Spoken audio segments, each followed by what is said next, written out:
Blythe and the First Harvest. A long time ago, a little girl named Blythe sailed across a great blue ocean.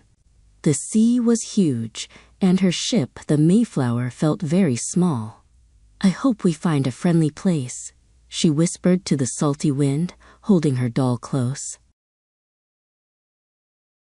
After many weeks, the ship finally stopped. The air was cold, and the land looked rocky and covered in tall trees. It was a brand new world, but it was nothing like the cozy home they had left behind. The first winter was very hard. The new settlers were cold and hungry. Building houses was difficult, and they didn't know how to find the right food from the strange land.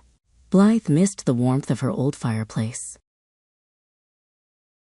But when the spring sun finally melted the snow, a kind man named Chogan arrived.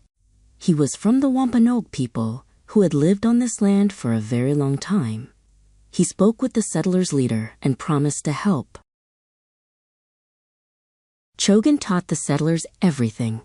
He showed them how to catch fish and how to plant corn, pointing out that they should put a little fish with each seed to make it grow strong. Blythe watched and learned too.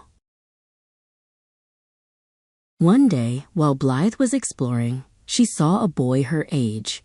It was Tala, a Wampanoag child. He had a bow and arrow, and Blythe had her doll. They looked at each other, a little shy and a lot curious. Soon, shyness turned to laughter.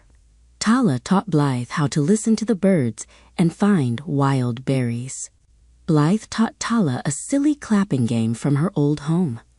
The summer was full of new friends and new adventures. When the leaves turned gold and red, the harvest was ready. There were piles of orange pumpkins, tall stacks of golden corn, and fields full of sweet, ripe squash. The settlers were so happy and grateful. The settlers' leader invited Chogan and all the Wampanoag people to a great feast. It was a day to say, "Thank you for teaching us, and thank you for your kindness." Everyone worked hard preparing the food. They all sat down at a long table. There was turkey, deer meat, and all the vegetables they had grown.